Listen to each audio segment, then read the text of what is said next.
Welcome to my review of Avowed. I haven't done many videos like this before, and thank you to Xbox for actually giving me the opportunity to review this early. My opinion is going to be honest, it's going to be my own, and they have not asked me to say anything in particular, so anything that I say in this video is completely out of my mouth. As I'm sure anybody that follows the channel knows, my main concern is usually with gameplay. I'm not generally that fussed on how the story goes, and so with that being said, we're going to start out with combat. Combat in Avowed is actually very smooth. You're able to switch between various different weapon combinations, which you can mix and match yourself. So we're talking pistol and shield, sword and shield, rifle, spell books, two pistols, so many different things that you can do to change the way that your character behaves in combat, and all of it works really well together, allowing you to string together whatever it is that you want. Abilities feel impactful, so as you go through the game, you're going to get godlike abilities, you're going to have party abilities. This feels like old Mass Effect combat sometimes, where you bring the radial menu and then you'll cast the abilities out, have those going out, this kind of thing. So really good. I will say that the roots are probably too strong. I go around most of the areas in the game with actively underleveled gear. The game straight up tells you that it basically damage is based on gear tiers, so you'll need to upgrade to the next tier to do full damage against enemies. But we have that many rooting abilities. You can just keep strong or troublesome enemies trapped until you are able to deal with them, which basically makes them a non-issue and allows you to control the battlefield quite well. And it's probably good for the game that the combat itself is the game's strongest asset. The only drawback, the only thing that I found that I didn't like specifically, is that some of the larger enemies that have long wind-up attacks or longer combos that you need to avoid have that ability stick thing where because they're doing an attack at you, they slide across the floor to make the attack at you, and you need to dodge at the right time to avoid the attack rather than be situationally aware, maybe like try and sidestep it or be in the right position. It's just going to hit you if it starts kind of linking the attack and you don't press the dodge button to unlink the enemy from you before it hits. Ultimately, I find the combat very enjoyable. It's not groundbreaking, it's not completely original, but it is smooth, performs well, and you can have a lot of fun with it. Because I have been a bit critical of the combat, if I was going to pick something to improve, it would be to have a better variety of enemy moves, in particular moves that we could just move out of the way of instead of having the whole red flash comes up, so therefore I have to press A to dodge it, and maybe remove a little bit of the floatiness feeling, like enemies seem to be able to move forward and backwards at the same speed, and sometimes that just makes combat feel a little bit off, a little bit less weighty than I prefer. There are several layers to character progression, so let's just go across from left to right here. First up, we have ability points. These are separated into trees, as you can see on my screen right now. We have fighter, ranger, and wizard. Godlike is something that we unlock as a part of the games. As you explore, you'll get extra abilities and passives from that. Companions get their own skills that you unlock. These tabs that look like skill trees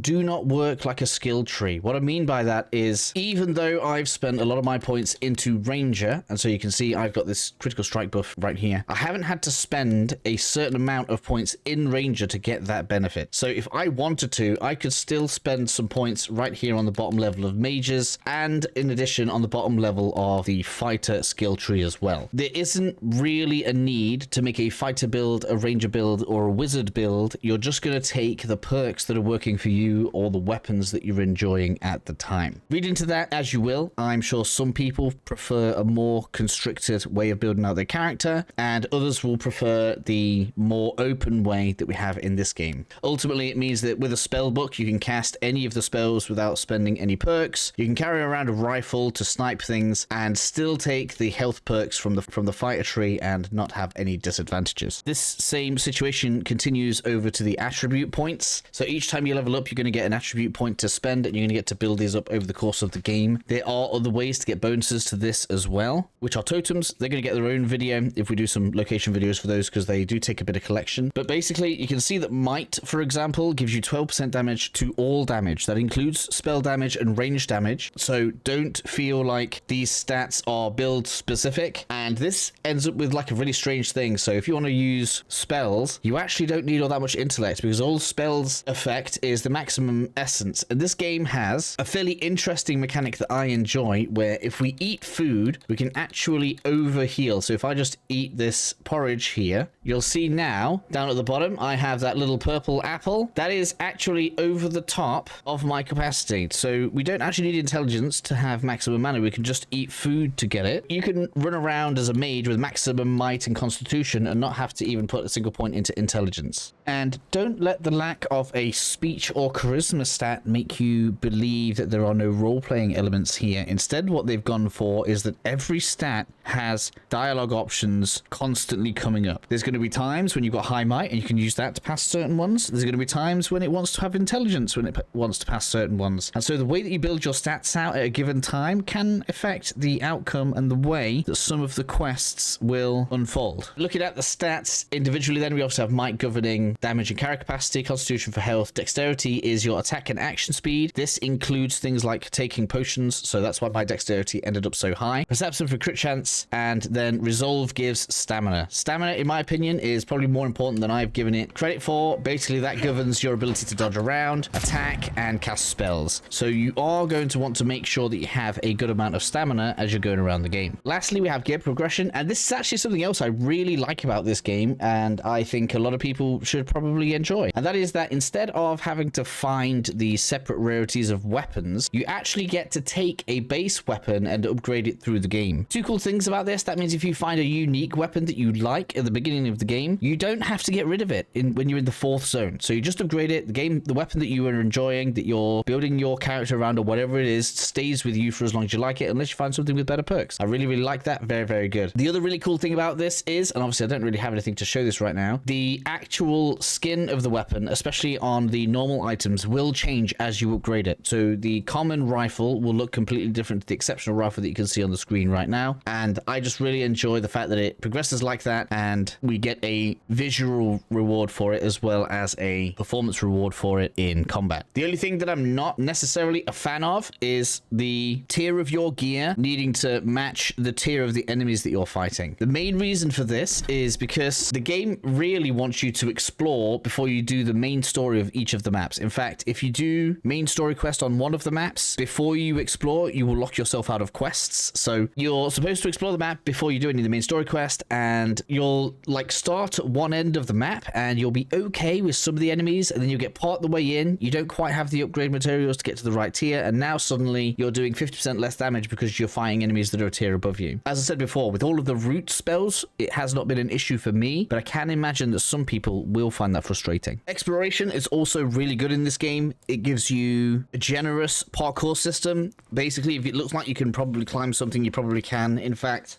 sometimes there will be jumps where you feel like you probably wouldn't make it, but the jump system is so generous that actually you can make it. So sometimes a jump will look like it's like slightly higher than you, and you can still make that jump if you go for it. So overall, you're able to get around the map quite a lot, and the game does a very good job of rewarding you for exploring. Upgrade materials, as we said in the combat section, are very important for upgrading all of your gear to keep them up with the enemies. So it's very nice that when you do take advantage of the game's exploration mechanics and you go and use that parkour, it's very nice that often there's a chest or a piece of loot or something waiting for you at the end of it. I feel like I've mostly said good things about the game. Is there anything that I don't like? I feel like I jabbed a little bit at needing to clear the map out all of the time before you continue the story. In addition to that, we don't really get much chance to farm extra stuff. So what I mean by that is if I come over to this zone over here, I'm currently running through an area that was covered in lots of enemies earlier on, and I haven't been here for about 12, probably more like 30 hours of gameplay. So nothing enemy-wise respawns, which means